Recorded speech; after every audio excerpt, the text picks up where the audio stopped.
Alors, je sais que tout le monde a besoin d'être élevé. Mchungaji anaamini kusema shie bote tuko na haja Et tuinuliwe. tout le monde prie pour que le Seigneur l'élève. Na shie bote tunaombaka Bwana tuinue. Et si vous écoutez la prière de plusieurs, Seigneur, élève-moi.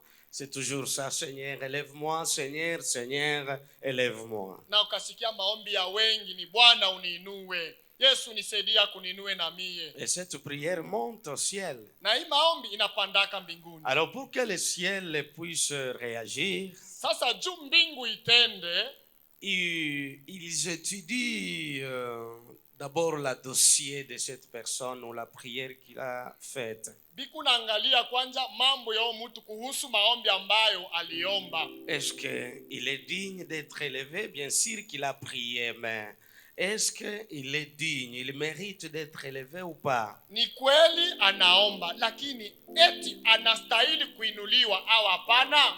Alors on regarde les critères. Si vraiment tu es digne d'être élevé, alors le Seigneur va dire oui, oui, il remplit les critères d'être élevé. Alors on l'exauce et vous allez voir cette personne doit être élevée. Sasa banaangalia masharti, kama unaeneza masharti ya kuinuliwa, bakakuta kusema unastahili, banasema ndio, huyu anastahili kuinuliwa na banakuinua. Et quand il y a les manquants parmi les critères pour être élevé par le Seigneur, Na kama kuko masharti ambayo tunapasha kuwa nayo juu tuinuliwe na Bwana, s'il y a les manquants, c'est-à-dire s'il y en a ce que tu n'accomplis pas.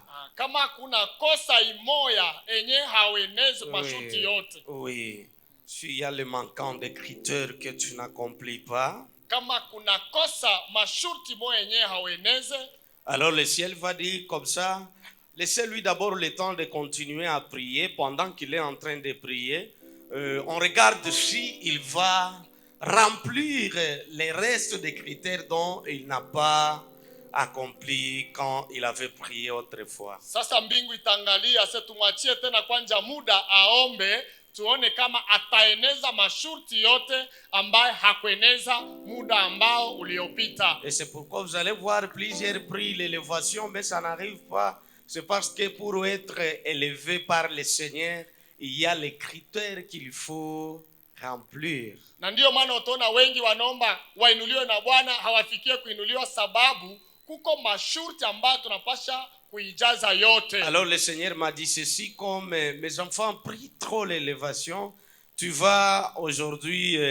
le montrer les critères à remplir pour être élevé par le Seigneur. C'est pourquoi vous allez informer à votre voisin que le sujet du jour dit les critères à remplir pour être élevé par le Seigneur. Kila mtu atambia mwenzake kusema leo kishina ni masharti ambayo tunapasha kuwa nayo, tunapasha kuijaza juu tuinuliwe na wa milele Mungu.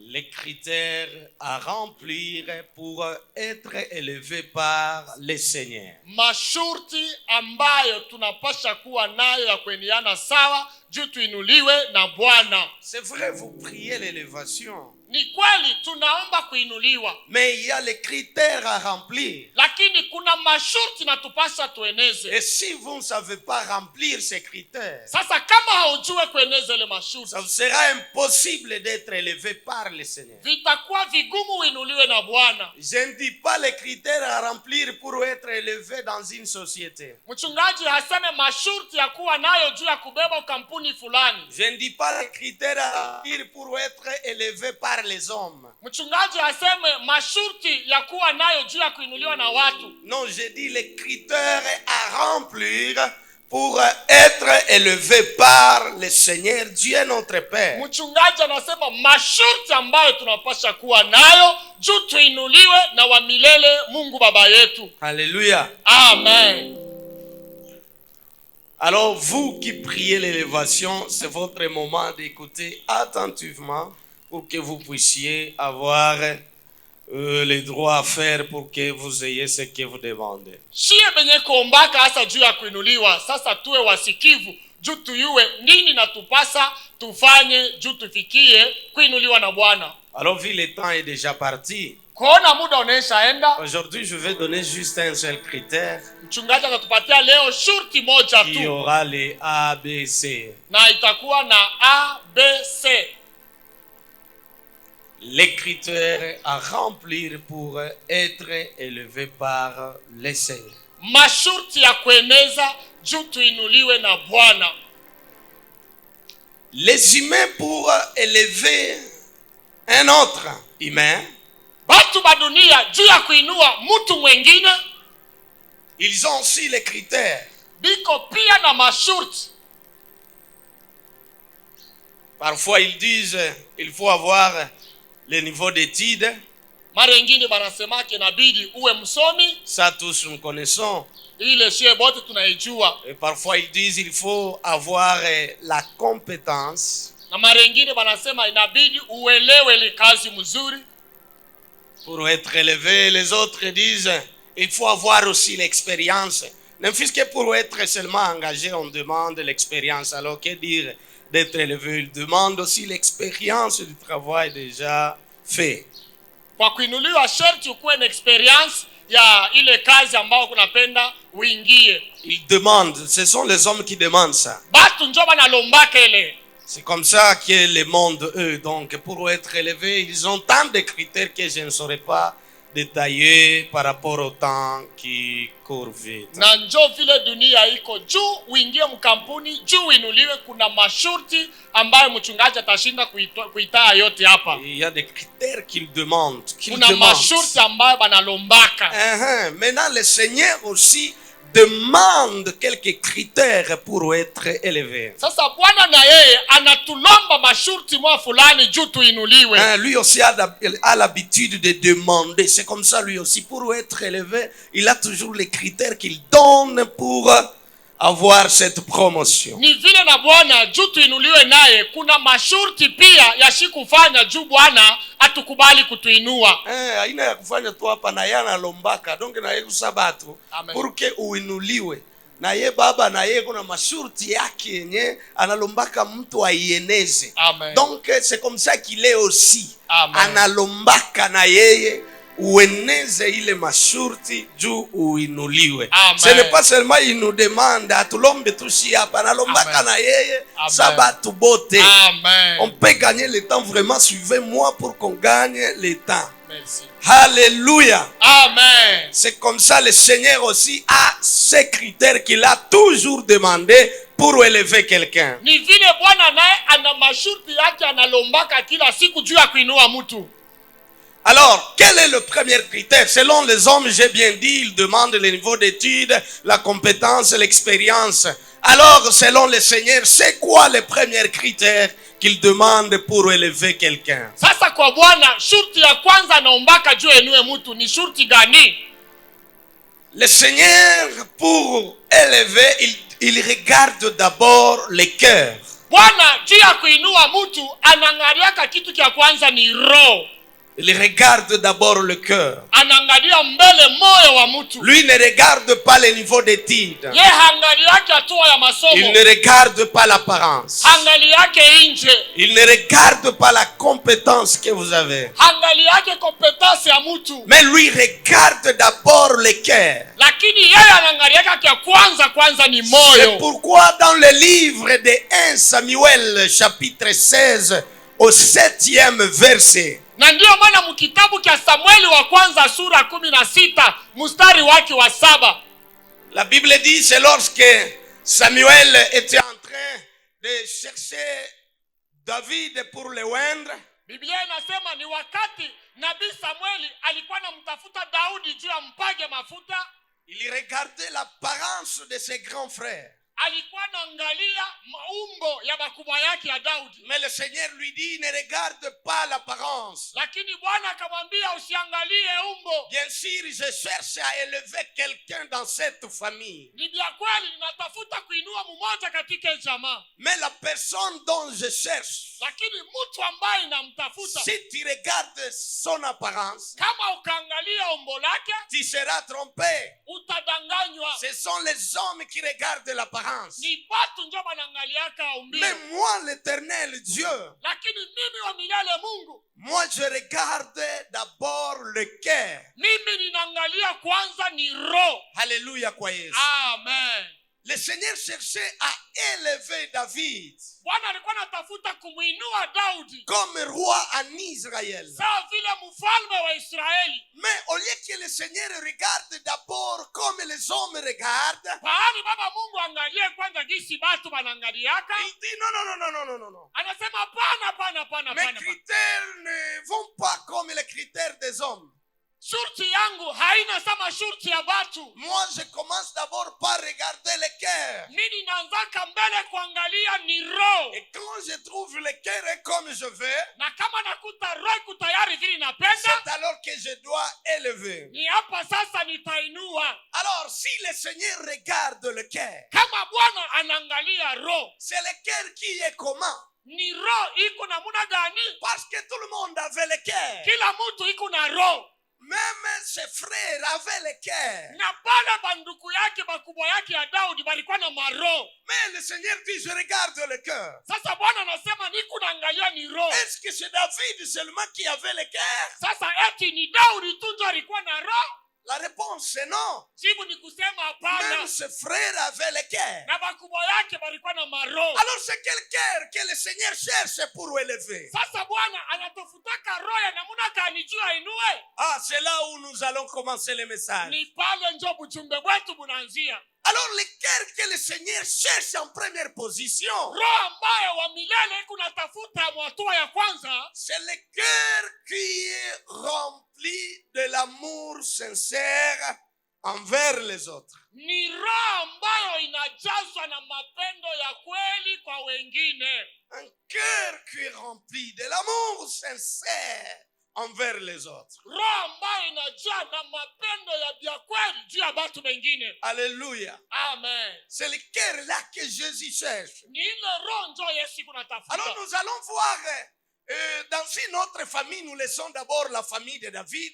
Prenons d'abord une autre famille. On va voir comment le Seigneur avait cherché quelqu'un qui avait l'amour, comme nous venons de le dire, et il était élevé dans cette famille. Je crois que c'est dans la famille de Jacob. On peut nous lire là, on peut nous lire. Allons dans le livre de Genèse, chapitre 45, verset 15. Vous allez juste nous lire le 15e verset pour gagner le temps. Je disais Genèse, chapitre 45, le 15e verset. Mwanzo sura wa 15 mstari wa 15 tu. Allez-y au nom de Jésus. Genèse 45, le verset 15, parole du Seigneur. Amen.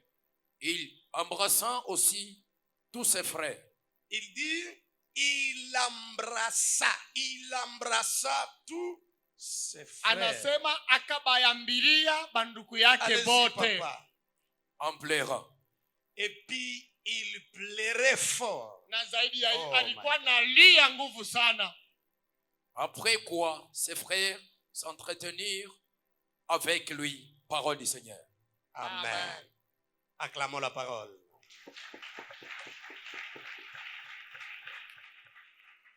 Alors, nous laissons d'abord la famille de Yessé, de chez David. Nous prenons la famille de Jacob, dont Joseph aussi et son fils. Sasa tunaacha kwanza jamaa ya Daudi batoto ba Yese, tunabeba kwanza jamaa ya batoto ba Yakobo.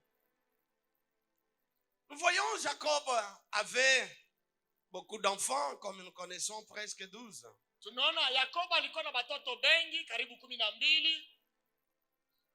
Le Seigneur cherchait à élever une personne dans cette famille. Bwana alikuwa anatafuta kuinua mtu mmoja ndani ya jamaa ya Yakobo. Et lorsqu'il regardait, Na saa alikuwa anaangalia, il a vu Joseph qui était avant le dernier. akamwona Yusufu mwali kwa mbele ya mtu wa mwisho. Il l'a trouvé, il avait un cœur d'amour comme le Seigneur cherche, le cœur qui est rempli d'amour. Alikuta ndani ya Yusufu mulikuwa roho ya mapendo, na ndio Bwana anatafuta roho ya mapendo ya kusaidia watu wengine wote. Alors, il a élevé ce Joseph. Sasa Bwana akamuinua Yusufu. Vous connaissez bien l'histoire de Joseph lorsqu'il est allé regarder ses frères. On voulait les tuer, et puis on l'a jeté dans la pluie, on l'a enlevé, on l'a vendu, il est allé devenir esclave chez Pharaon. Après ça, on l'a jeté en prison.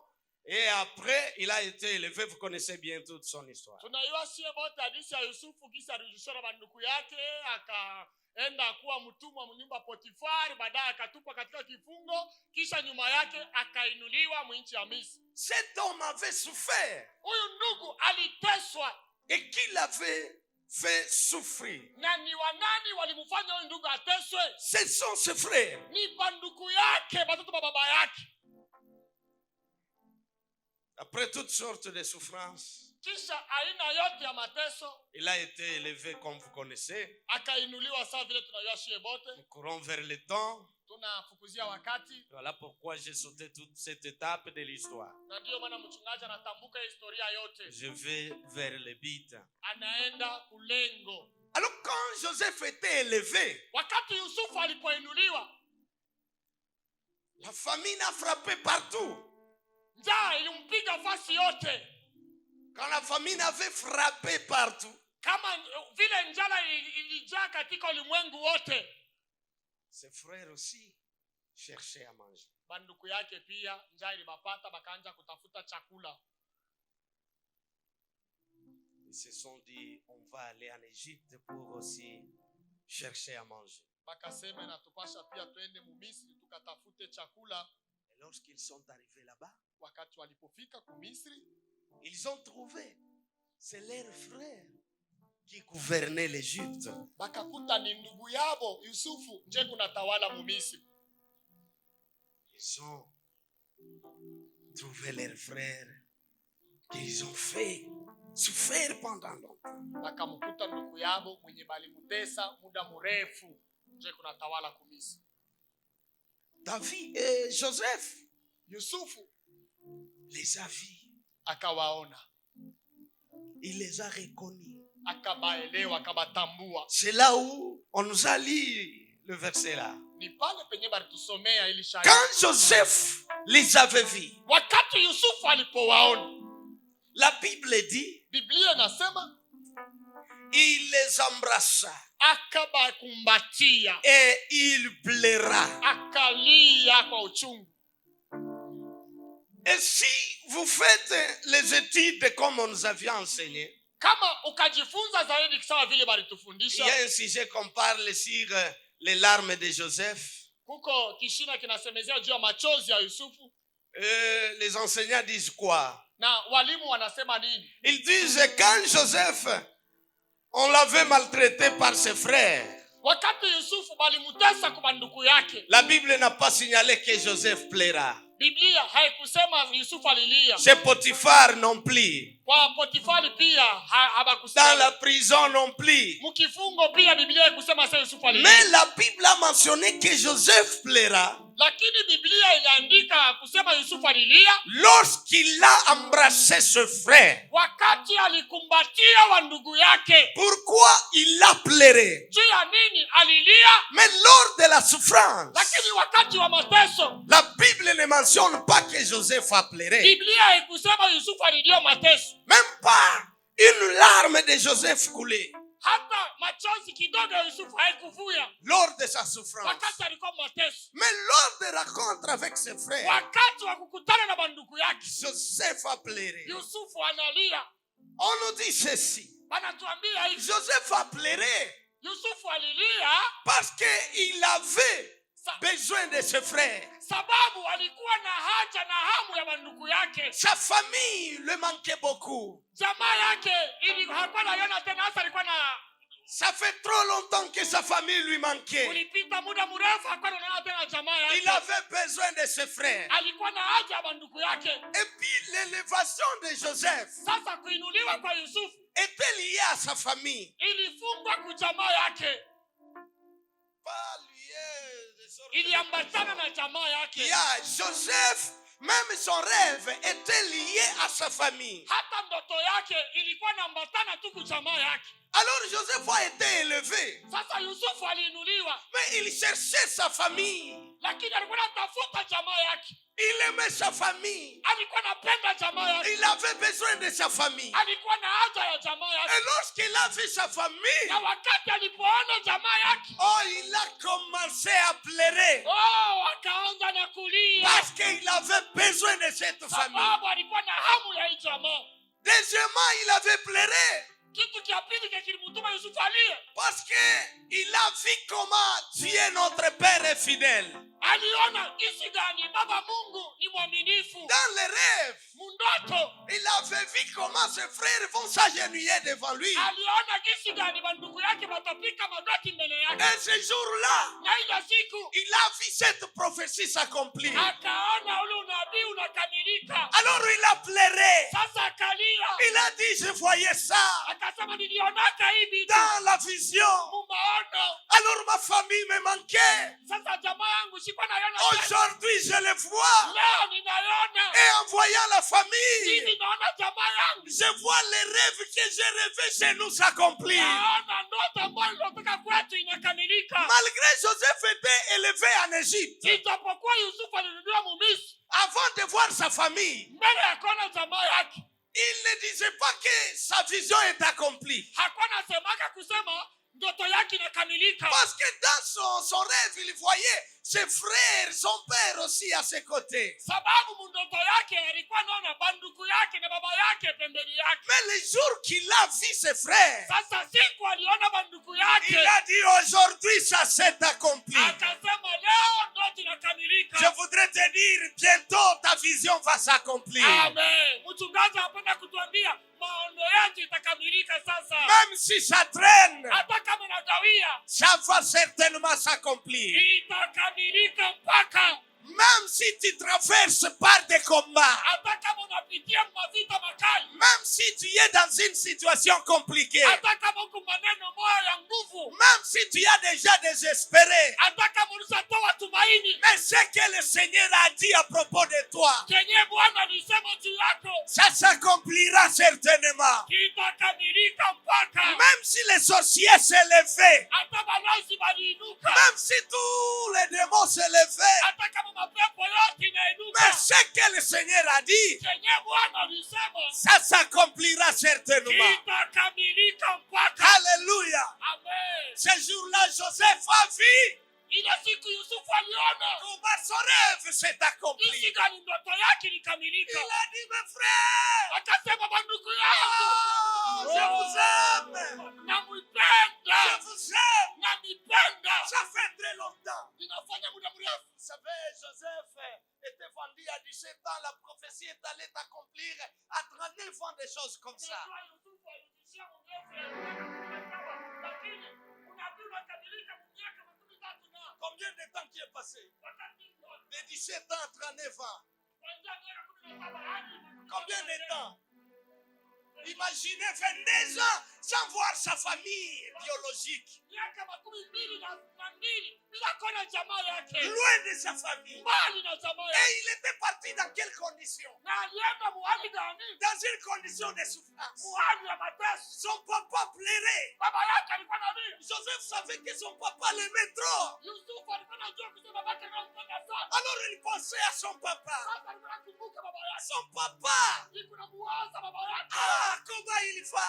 Baba yangu kunaishi. Là, il pense que je suis mort. Pale anawazia kusema nakufa. Mais moi ici, Lakini mimi yangu je mange bien. niko nakula vizuri. Je vis bien. Naishi Mais mon père, là où il na est, baba yangu kule kwenye il nchi. souffre. Iko na teso. Alors Joseph avait besoin de sa famille. Sasa Yusufu alikuwa na haja ya jamaa Quand yake. il les avait vus, Wakati oh, alipowaona, c'était une joie immense. sasa alikuwa anatoa furaha. Alléluia, quoi, yes. Amen. Alléluia, quoi, yes. Amen.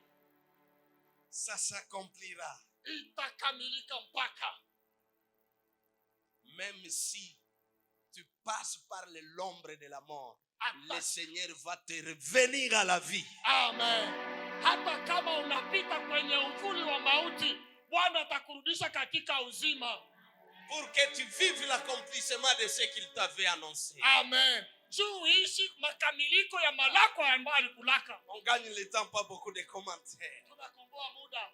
Alléluia. Amen. Alors, Sasa pourquoi le Seigneur s'est choisi seulement Joseph, presque le 11e parmi les 12 enfants? juu ya nini Bwana alimchakula mpaka Yusufu, mtu wa 11 miongoni mwa watoto 12? Parce que le Seigneur regarde le cœur comme premier critère. Sababu Bwana anaangaliaka moyo kama vile shurti ya kwanza. Il a vu dans le cœur de Joseph, Aliona ndani ya moyo wa Yusufu il y avait l'amour sincère envers les autres. mulikuwa mapendo ya vya kweli kwa ndugu yake wote. Donc un amour sans l'hypocrisie. Mapendo ambayo haina na unafiki ndani. Un amour vrai. Mapendo ya vya kweli C'était dans le cœur de Joseph. ilikuwa ndani ya moyo wa Yusufu. Et le Seigneur a dit, moi quand je vais élever, je cherche quelqu'un qui est rempli de l'amour. Na Bwana alisema mimi kuinua natafuta mtu mwenye iko na mapendo tele. Alléluia. Amen. Il a vu Joseph avec cet amour. Aliona Yusufu alikuwa na ile mapendo. C'est pourquoi il a élevé Joseph. Na ndio maana alimuinua Yusufu. Imaginez Mukumbuke les frères qui l'ont maltraité, banduku benye balimutesa, les frères qui l'ont vendu, banduku benye balimuzisha, les frères qui ont causé toutes sortes de souffrances dans laquelle Joseph est passé. banduku benye balikuwa shina ya mateso yote ni Yusufu alipitia, Sont venus vers lui. wanakuya mbele yake. Mais Joseph, Lakini Yusufu il les aime encore. anaendelea La kuwapenda tu. Bible nous montre qu'il les aimait encore. Biblia inatuonesha alikuwa na wapenda tu tena. La Bible dit comment? Biblia inasema nini? Parce que la Bible dit il les avait embrassés. Biblia inasema alibakumbatia. Et c'était un embrassement d'amour. Na ilikuwa ni kukumbatia kwa mapendo. Ce n'était pas un amour qui était caché par l'hypocrisie. Haikuwa mapendo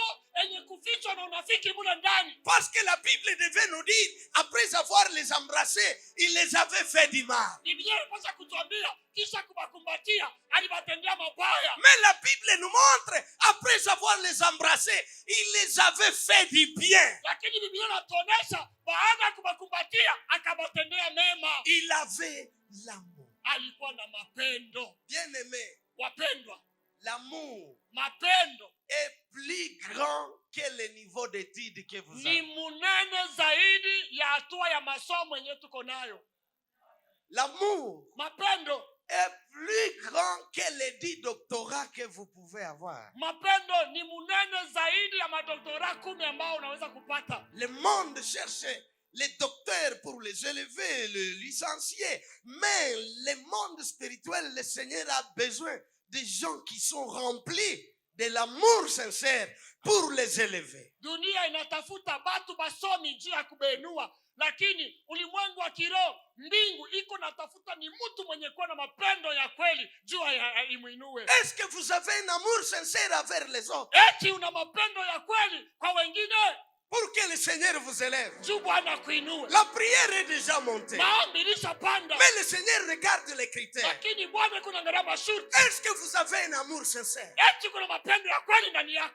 Vous pouvez aimer quelqu'un qui vous a fait du mal, comme Joseph a aimé quelqu'un qui l'a causé. Donc quelqu'un qui était à la base de sa souffrance. Mais Joseph continue à l'aimer jusqu'à un niveau là qui dépasse même les gens.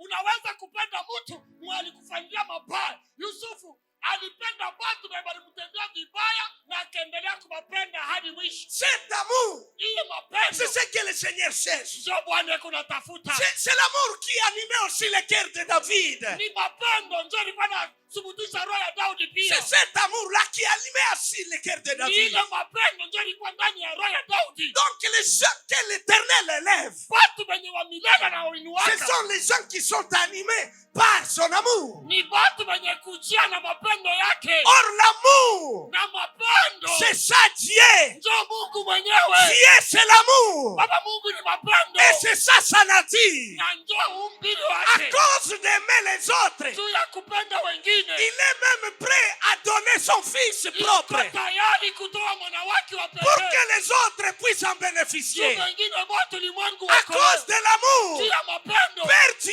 est capable de perdre ce qu'il avait pour que vous ayez ce que vous n'aviez pas. Baba Mungu iko tayari kupoteza kile kile kwa nacho tusi tupate venye tukwa nacho. Jésus aussi est venu nous révéler le même amour. Yesu pia alikuja kutufunulia pake lile mapendo. Jésus aussi est amour. Yesu naye ni mapendo. Jésus aussi est prêt à se tuer lui-même pour que vous et moi nous puissions avoir la vie. Yesu pia iko tayari kujitoa afe tuwe na mie tupate maisha. Il n'y a pas un grand amour, bien-aimé, Hakuna mapendo munene que celui de donner la vie zaidi ya kutoa uzima wake pour l'intérêt des autres. juu ya Il n'y a plus un grand amour, bien-aimé, que celui de donner la vie pour l'intérêt des autres. Il n'y a pas un grand amour, bien-aimé, que celui de manquer des choses à manger pour que les autres mangent. L'amour pousse à quelqu'un de se priver lui-même pour que l'autre puisse en avoir. Un amour sincère pousse à une personne de se faire souffrir pour que les voisins soient bien. C'est ça un vrai amour. Alors posez-vous cette question. Est-ce que dans votre cœur, il y a un amour sincère qui va pousser que le Seigneur vous élève? Vous priez trop. Seigneur, élève-moi. Alors aujourd'hui, le Seigneur vous répond, voilà mes critères qui me poussent à élever certaines autres personnes.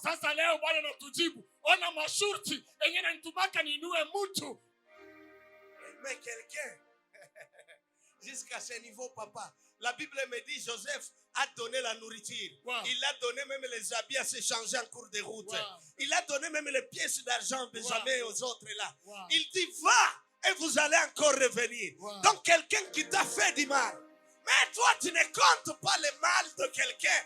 Mais toi, tu es animé par l'amour de Dieu. Amen. Donc l'amour de Dieu efface les péchés des autres. Amen. L'amour de Dieu efface les erreurs que l'autre t'a fait. À cause de l'amour de Dieu, tu es capable de supporter les erreurs des autres. Est-ce que vous pouvez supporter les erreurs des autres? Les supporter. L'amour supporte.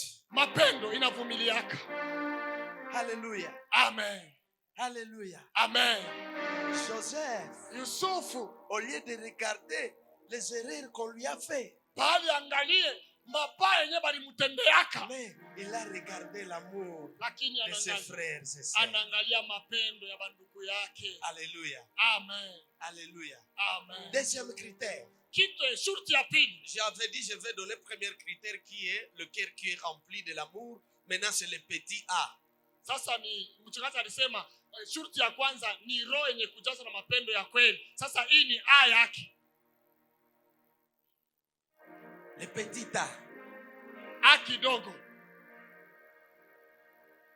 Le Seigneur cherche un homme qui est sensible à pardonner les offenses de l'autre sans se venger. Amen. Bwana iko natafuta roho yenye iko tayari ya mapendo ya kusamehe makosa ya mwingine bila kurudishia kisasi. Ce sont les hommes là que le Seigneur élève. Njoo bale batu benye Bwana ananuwaka. Si tu veux être élevé, Kama unapenda kuinuliwa, remplis ton cœur par ces critères. yaza roho yako na hii masharti. Être sensible à pardonner les offenses des autres sans se venger. Uwe tayari kusamehe makosa mengine bila kulipisha kisasi. C'est comme ça que Joseph était. Njoo vile Yusufu alikuwa. Il a vu ses ennemis Aliona maadui yake Au lieu de se venger, baada arudisha kisasi, mais il est sensible à pardonner. lakini iko tayari kusamehe. Au lieu de se souvenir de sa souffrance, Baada akumbuke mateso walimtesa, mais il est prêt à les accueillir. lakini iko tayari kuwapokea vizuri. Il a pardonné Na aliwasamehe sans que les pécheurs lui demandent pardon. bila hata wale walimkosea bamulombe buluma, Mais lui avait déjà pardonné. lakini yeye tayari alishawasamehe. Très sensible qu'il était. Très sensible. Tayari kwa kusamehe. Alléluia. Amen. Alikuwa mwepesi sana wa kusamehe makosa ya mtu, yani hata mtu hayamuomba huruma ule aliyemkosea. Yeye iko mwepesi tu kusamehe, hata hayamuomba huruma. Amen. Yana samehe. Amen. Ile roho ya vile Wow. ndio Yesu anatafutaka kuinua. Amen. Wewe depuis bwana wako alikukosea, misha msameaka. Ye mwenyewe areconnaître hata. Haya ilombaka tabulo. Depuis bibi yako aliukosea, si amsamehe. Juu hata alimfanyia kitendo kibaya. Rafiki yako, alifanyia jamaa yetu bibaya sana. Mr. msameaka. Même quand tu pardonnes, tu dis bon, je te pardonne mais on reste distance. Hata kama unasamehe, unasema sawa na kusamehe, lakini tunabakia kwanza mbalimbali. Mais Joseph, Lakini Yusufu, il n'avait pas cette cœur. hakuwa na ile roho ya vile. Il pardonne Anasamehe et il approche la personne, na anasogeza mtu, il l'embrasse même. anamkaribia na mwambia. Il brise la distance. Anavunja mbalimbali. Le pardon de Dieu brise la distance. Dites Amen. Amen. Le pardon de Dieu brise la distance. Msamaha wa Mungu unakwaka mkuvunja mbalimbali. Le pardon de Dieu unit les gens qui se sont divisés. Msamaha wa Mungu unapatanisha kabati bali Le achana. pardon de Dieu unit les gens qui se sont séparés. Msamaha wa Mungu unakutanisha kabati bali achana. Êtes-vous prêt à pardonner? Iko tayari kwa kusamehe. Êtes-vous prêt à oublier les offenses? Tayari kwa kusamehe. Êtes-vous prêt à pardonner celui qui t'a offensé? Iko tayari. Uko tayari Uko wewe? tayari kusamehe. Niulizo, wewe uko tayari kusamehe yule aliyekukosea? Wow. Eti uko tayari kusamehe yule aliyekukosea na uanze mambo mapya? Angalia ile maroho Yesu anatafutaka ya kuinua. Mungu kuna upendeleo depuis ulianza kuinua watu. Mungu angalie madiplome. Amen. Angalie makapasite. Amen. Mungu iko naangalia ni kapasite ya roho. Wow. Umwambie mwenzako Mungu iko naangalia ni roho. Mamze, Mungu iko naangalia ni roho. Maombi ilishaenda. Maombi Mambo ni roho yako. Mambo ni roho. Eske wewe roho yako ile inaweza kukubali usamehe ile makosa bali kukoseaka bila kurudisha kisasi? Wow. Il ne faut pas en vouloir le mal pour quelqu'un. Il y en a les gens, Mswahili kunatoka bien, kuko batu benye biku na kania. Batu bembali bakoseaka depuis mu 2000. Oh la la. Kwenye nitampatiaka. Mie. Kenye nitamfanya mpaka atajua kiswiji. Oh yes. Haumerite kuinuliwa na Yesu. Oh yes. Me unamerite kuinuliwa na watu. Oh la la. Or kile kinainuliwa na watu ni watu watakishusha chini. Amen. Me kile kinainuliwa na Yesu hata batu bakishushi batashindwa. Paka uli mwenye alimuweka yule wa mshushi. Me kama uli ayamushusha, mtaendelea kumuona iko anapanda. Hallelujah. Sema amen nikurevele. Amen. Roho yako weye. Wow. Roho yako njo haimupermettre Yesu kukuinua. Oh. Pour que le Seigneur te lève. Tu Bwana kuinue. Rien ne lui manque. Hakuna kitu kinamkosa. Rien ne lui coûte. Hakosewe na kitu chochote. C'est trop simple vous élever. Ni jepesi sana Bwana kuinua. Mais il regarde seulement les critères. Ikunaangalia ni masharti. Troisième critère. Shurti ya tatu. Qui était dans le Joseph petit B donc. Sasa beo kidogo. Joseph. Yusufu était prêt à rendre le mal par le bien, capable de bénir celui qui l'a maudit. Yusufu alikuwa tayari kurudisha buzuri kububaya na kusamehe yule mkosea. Capable de bénir celui qui l'a maudit. alikuwa na uwezo wa kubariki yule mwenye alimlaani. Je reprends lentement. Mchungaji anarudisha Joseph polepole. Yusufu était capable alikuwa na uwezo de rendre le bien, le mal par le bien. Yusufu alikuwa na uwezo wa kurudisha mema kumabaya ili walimfanyizie. Est capable de bénir celui qui l'avait maudit. Na alikuwa na uwezo wa kubariki ule mwenye mlaani. C'est ça le troisième point. Njo B. Est-ce que vous avez ce cœur-là Eti uko na ile roho de rendre le mal par le bien? ya kurudisha buzuri kububaya kwa ibara kutendeaka. Quelqu'un t'a fait du mal. Mtu moja fulani alikufanyia bubaya. Si aujourd'hui tu es dans une souffrance, Kama leo huko mateso ma fulani, c'est à cause de cette personne-là. ni juu ya ule mtu ule. Si aujourd'hui tu as raté le travail là, Kama leo ulikosaka ile kazi, c'est à cause de cette personne-là. ni juu ya ule mtu ule. Est-ce que tu es capable Eti uko na uwezo de rendre le mal par le bien à cette personne? ya kurudisha buzuri kububaya buli mwenye ule mtu alikufanyia. Tu es capable Eti uko na uwezo de bénir celui qui t'avait maudit. ya kubariki ule mwenye kulaani. Voilà le cœur de Joseph. Sikia roho ya Yusufu. Alléluia. Amen. Ne regardez pas l'enfant, regardez le prédicateur. Hapana kuangalia mtoto, tuangalie mhubiri. Joseph Yusufu était digne d'être élevé alistahili kuinuliwa à cause de son cœur. sababu ya roho yake. Toi, tu parles en langue, Wewe unasema mulugha mais tu n'as pas l'amour de lakini Joseph. hauna mapendo lilikuwa na Yusufu. Paul dit, même si tu parles les langues des anges sans l'amour, c'est zéro. Paulo anasema hata ukasema lugha ya malaika bila mapendo ni bure. Toi, tu as les dons, Wewe kuna karama mais tu n'as pas l'amour. lakini hauna mapendo. Tu prophétises, Kuna tabiri, tu prêches, kuna ubiri mais tu n'as pas l'amour. lakini hauna mapendo. Comment est-ce que le Seigneur va t'élever comme ça? Jinsi gani Bwana atakuinua vile? Gloire à l'Éternel. Amen. Joseph était capable de bénir celui qui l'avait maudit. Yusufu alikuwa na uwezo wa kubariki yule mlaani. Capable Alikuwa na uwezo de rendre le mal par le bien. ya kurudisha buzuri kububaya wewe alimfanyia. Regardez ce cœur-là. Sasa angalia ile roho ya vile. Est-ce que wewe una hili roho? Oh, Mungu uninue, Mungu kuche, unainuaka tu paka mwingine, Mungu. No, mambo ni roho yako. Amen. Haleluya. Amen. Haleluya. Amen.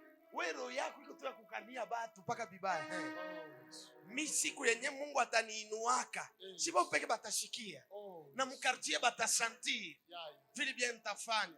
Donc roho yako iko tu bingine. C'est compliqué Yesu ainui batu wavi. Oh, Yesu tusamehe. Alléluia. Amen. Il est 12h30. Inakuwa J'avais dit on va terminer à 12h30. mchungaji alisema taisha na saa sita. Je termine en disant ceci. Mchungaji anaisha mkusema hivi. Préparez-vous au changement. Tujitayarishe kwa mabadiliko. Parce qu'il y a quelque chose qui est sur le point d'arriver sur votre vie. Sababu kuko kitu kimoja kiko tayari kufika maisha yetu. Il y a quelque chose qui est sur le point d'arriver chez vous. Kuko kitu kiko tayari kinataka kufika kwako. Préparez-vous au changement. Ujitayarishe kwa mabadiliko. Parce qu'il y a quelque chose qui est sur le point d'arriver. Sababu kuko kitu kimoja kiko tayari kinataka kufika. Gloire à l'Éternel. Amen. Le Seigneur veut que vous puissiez changer. Bwana nataka tubadilike. Ce n'est pas en vain s'il y a ce message. Haina kwa bure hii ujumbe na C'est shuka. parce que le Seigneur veut élever les gens dans cette Ni église. sababu Bwana anataka kuinua watu. Les gens de cette église sont promis de monter à la hauteur. Watu wa hii kanisa banaitwa banatarishiwa kuinuliwa juu sana. Voilà pourquoi le Seigneur vous prépare à l'élévation. Na ndio maana Bwana akutayarisha kwa kuinuliwa. Voilà pourquoi le Seigneur est en train de briser votre cœur. Na ndio maana Bwana anaendelea kuvunja roho yako. Et il vous montre le chemin qui vous permettra de monter. Na anakuonesha njia ambayo itakuruhusu upande. Si je regarde spirituellement, Mchungaji akaangalia mkiro. quelque chose Kitu kimoja de grande cha nene qui va épater le monde kenye kitatikisa est dunia. sur le point d'arriver chez vous. Kiko karibu ya kufika kwako. Peut-être tu ne comprends pas ces mots. Na kama hauyaelewa Peut-être tu ne comprends pas ces mots. yawezekana hauelewi hii maana. Autrement dit, Kuna muda mwingine ya kusema le Seigneur, Dieu notre Père, Bwana Mungu wa milele est en train d'amener l'élévation dans une maison qui est ici. iko naleta kuinuliwa ndani ya nyumba moja yenyewe hapa.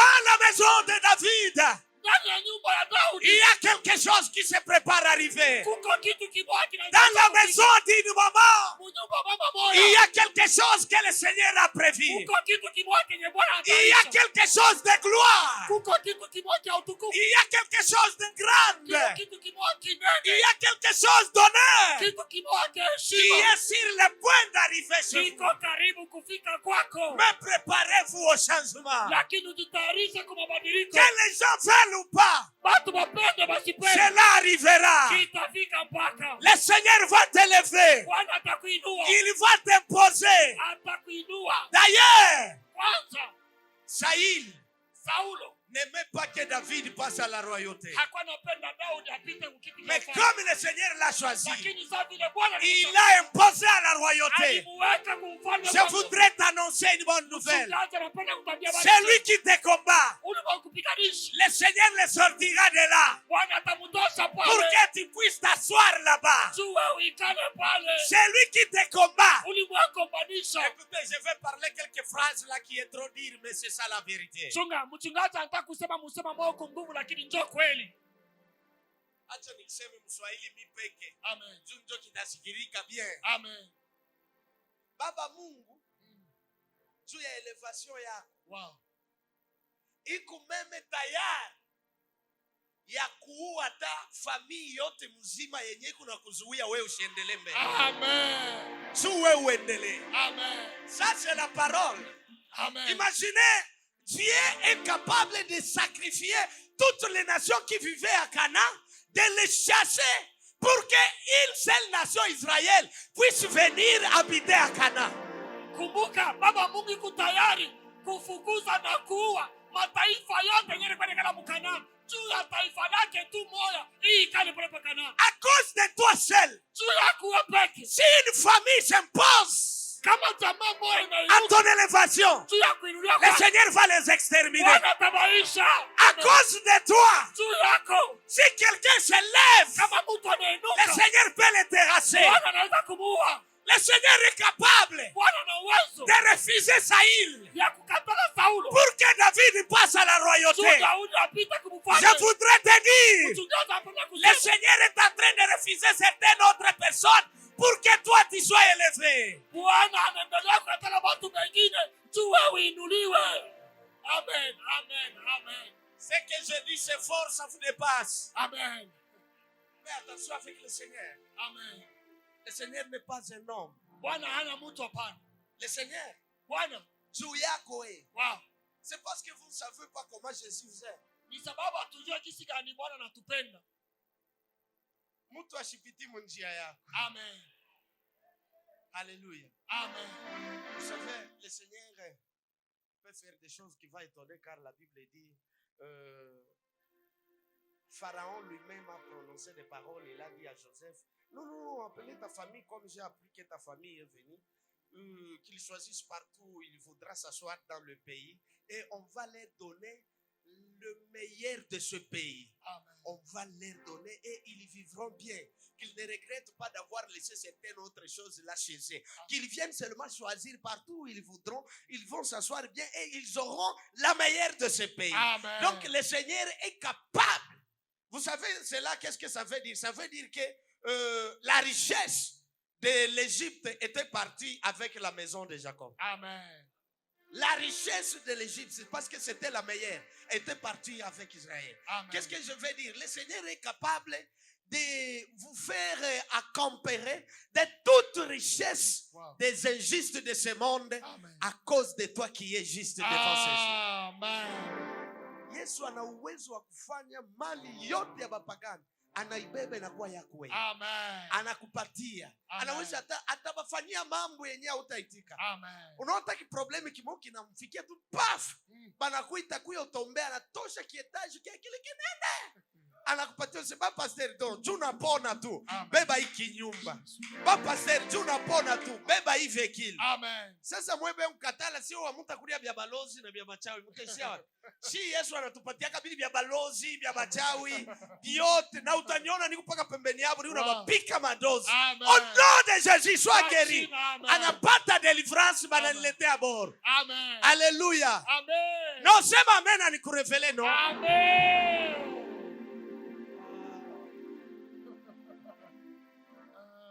Mwana bwa munikumbushe hata sasa inakuwa 12h35. Maneno kutamu sana. Ai. Amen. Yesu amsaidie. Amen. Ikusa huyo baba huyo. Simamia bwima papa. Yo. Je priais pour vous. Mchungaji anakuombea. Le Seigneur m'a dit à cause de son cœur. Bwana anamwambia mchungaji juu ya roho yako. Je vais l'amener très loin. Atakupeleka mbali. Je vais l'amener très loin. Atakupeleka mbali. Je vais l'honorer. Atakuheshimisha. Ce que je ferai avec lui. Kenye nitafanya na wewe.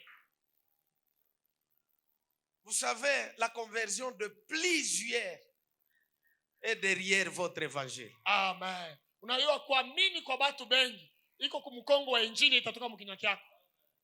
Parce que je vis des choses terribles. Sababu mchungaji anaona vitu vya ajabu à cause de votre cœur. juu ya roho yako. Vous êtes prêts à vous priver vous-même à cause d'une autre personne. Uko tayari kujinyima wewe mwenyewe juu ya mtu mwingine. Vous allez voir ce que Jésus va faire. Utaona kitu kile Yesu atafanya. Alléluia. Amen. Bon, laissez-moi dire.